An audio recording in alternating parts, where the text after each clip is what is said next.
जैसा कि last episode में हम सभी ने देखा था, जूफेन ग्रैंडमदर से कहता है वो लोग मीस नहीं है बल्कि मैं ही हूँ वो घटिया इंसान जो कि अपनी सहयोगी को धोखा देकर उनसे ही उनका तेजा चुरा लाए। जानता हूँ मैं बहुत बड़ी गलती कर चुका हूँ, इसीलिए इस गलती का एहसास अभी भी मुझे है। इसे मैं ही सुधारूंगा क्योंकि एक आदमी को वही करना चाहिए जो उसे करने की जरूरत हो। मैं इसे उनसे दोबारा से ले सकता हूँ। फिर ग्रैंडमदर नम्र दिखाते हुए कहता है, नहीं स्टीवर्ट जू, मैं इतना भी ज्यादा पाखंडी नहीं हूँ ताकि मैं इस चीज को आपके ऊपर थोप दूँ। एल्डर जू सही है, अगर उनके अंदर मैं भी होता तो भी कोई भी इसके लिए ऐसा करने के लिए तैयार हो जाता। को जज करना मेरे मूल्यांकन के अंदर नहीं है।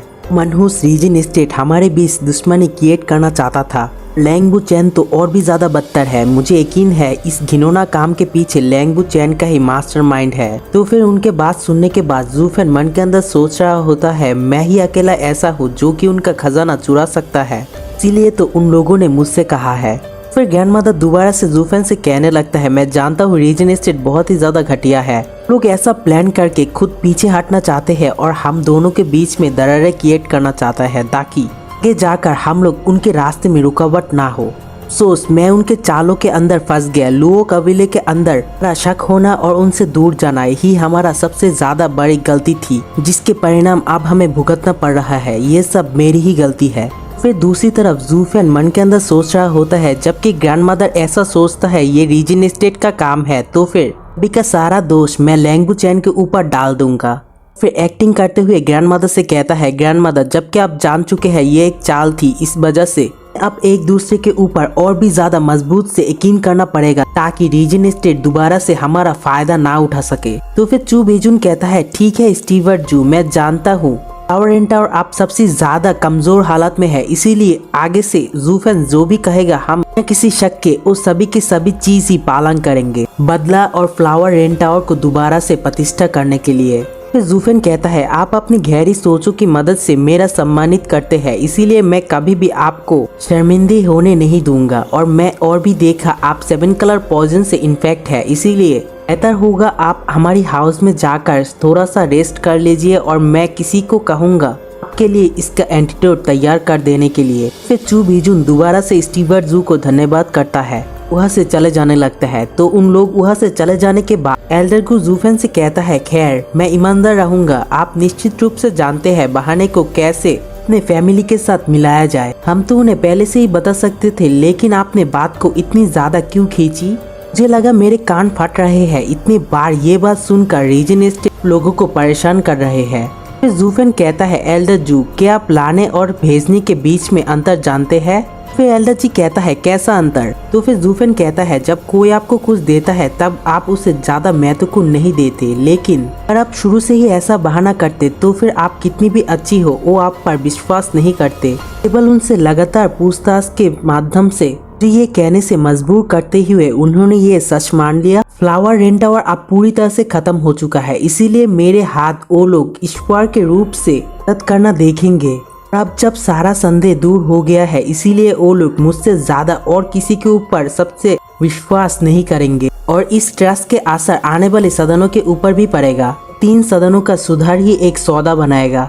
एल्डर जू रीजन स्टेट को अब ड्रैगन पेविलियन और शॉर्ट माउंटेन को तलाश करना चाहिए। उन्हें एक चिट्ठी भेज दे, उन लोगों को अपने घर को छोड़ना और लू फैमिली को अंदर ज्वाइन करने के लिए आह्वान करे कि बेघर होने के बाद अंत में उन्हें हमारे ऊपर ही निर्भर होना पड़ेगा। तो फिर एल्डर को कहता है, ठीक है स्टीवर्ट जू। स्टीवर्ट जू आपकी उम्र क्या है? आप एक बूढ़ी लोमड़ी की तरह क्यों दिखते हैं?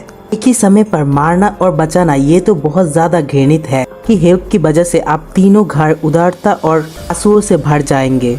फिर जूफेन हंसते हुए कहता है, उन्हें मैंने नहीं बल्कि समाज ने बेघर किया है। संघर्ष और राजकता एक साथ प्रकट हो गया है और मैं इसे रोक नहीं सकता। बस इतना कर सकता हूँ, मेरे द्वारों पर राजकता को रोक सकता हूँ। एल्डर जू आप सही समय पर सीख जाएंगे। मेरे पास उनके लिए जितना कुछ है वो उनके लिए ही सबसे ज्यादा बेहतर होंगे कि मैं चाहता हूँ वो सभी लोग एकत्रित होके दोबारा से स्टेबलाइज हो, नहीं तो बाकी सब लोग मिलकर उन लोगों को पूरी तरह से सफाया कर देंगे। फिर ओल्ड एल्डर जूफेन से इतनी मीठी मीठी बात को सुनते हुए मन में सोचने लगता है, क्या आप मुझसे कह रहे हैं आपकी हजारों सालों की विरासत को मैं नष्ट कर दिया और आप ही मुझे धन्यवाद दे रहे हैं? बात है निश्चित रूप से एक धोखेबाज बेहद बंधक निश्चित रूप से एक बहुत ही अच्छा और फेमस कार्य कर रहे हैं। तो फिर जूफेन कहता है एल्डर क्यू के अंत में कैसा चल रहा है।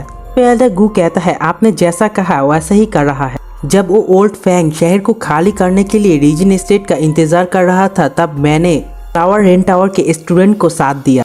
इससे पहले कि वो फ्लावर रेन टावर की पूर्वजों को खराब कर दे उससे पहले ही मैं उन लोगों को आपके केव के अंदर ले आया। फिर जूफेन मुस्कुराते हुए कहता है मुझे लगता है तुमने बहुत ही अच्छा काम किया, ठीक है मैं जाकर देखता हूँ। फिर वहाँ से जाते हुए कहता है एल्डर ली और एल्डर यंग पिल्किंग हॉल को देखने के लिए जा रहे हैं, इसीलिए जब तक एल्डर क्यू वापस नहीं आ जाता है तब तक आप प्रतीक्षा कीजिए और फिर वापस आने के बाद आप दोनों मिलकर टी फॉरेस्ट के ऊपर हमला करने के लिए जा सकते हैं। फिर दूसरे सीन में हमें थंडर माउंटेन के अंदर पैनिको की गुफा के अंदर दिखाया जाता है जहाँ पर जूफेन आते हुए कहता है ये बिल्कुल रेडी हो चुका है। गुफा के मामले में पहले का गुफा बहुत ही ज्यादा आकर्षित था लेकिन फाइनली ये गुफा बन के तैयार हो गया है। तो फिर हमें उस केव के अंदर दिखाया जाता है जहाँ पर कि छोटे छोटे बहुत ही ज्यादा गड्ढे थे जिसके अंदर कई सारे जिंदा मूर्तियां दफन थे। इसके अंदर एक के पास जूफेन जाकर कहता है लगभग 10 साल हो गए, मैंने आपको कैप्टन पैंग से प्रशिक्षण दिया था लेकिन आप असफल हो गए और ऐसा बन गया। मैंने मिस ली को बहुत सारी टेक्निक दिया था और कहा था इन सभी लोगों को इस टेक्निक को सिखाने के लिए कि उनने मुझे क्रूर राक्षस कहा। ये जानते हुए उन्होंने क्या किया, उन्होंने तो बहुत सारे सैनिकों को ऐसा बेबस कर दिया। लेकिन मुझे लगता है आपको अपंग की तरह जीवन जीने देना बहुत ही ज्यादा क्रूरता है, इसीलिए मैंने उससे कहा अगर तुम लोग मृत्यु से भी ज्यादा बदतर जिंदगी जीते हो लेकिन तभी भी मैं तुम लोगों का इस्तेमाल करूंगा। फिर उस मूर्ति के ऊपर हाथ रखते हुए कहता है आप बहुत ही ज्यादा ताकतवर तो नहीं होंगे लेकिन आप अपनी आखिरी सीमा पर पहुंच जाएंगे, तब आप बहुत ज्यादा ताकतवर होंगे। फिर पूरी साम्राज्य को दिखा देंगे आप अपंग नहीं है। इसी के साथ जूफेन अपनी रेड ऑरा को रिलीज करते हुए कहता है आप एक महान योद्धा बन जाएंगे और फिर अपनी रेड ऑरा से उसे पूरी तरह से कवर अप कर लेती है और फिर कहता है आपके सबसे अच्छे सपने से भी अधिक आप लोग लू फैमिली के एक अच्छी रक्षक बनेंगे। आप लोग होंगे फ्यूचर की लू फैमिली के गौरव और सम्मान। के बाद जूफेन कुछ हैंडसाइन बनाते हुए कुछ मंत्र पढ़ती है, द्वार को खोल दो और बारिश आने दो, आसमान को चीरते हुए सब कुछ आ जाओ ताकि पूर्वजों की आत्मा इस भूमि पर फिर से लौट सके। ये कह के अपनी हाथों की मदद से ऊपर की तरफ एक पर्पल बीम को छोड़ता है।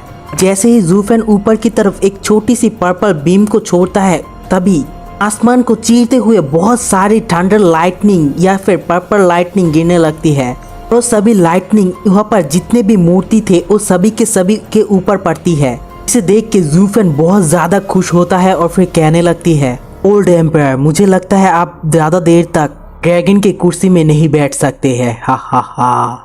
फिर गाइस वीडियो अच्छा लगे तो एक लाइक कमेंट सब्सक्राइब जरूर कर दीजिएगा। नेक्स्ट वीडियो अगले हफ्ते को आएंगे।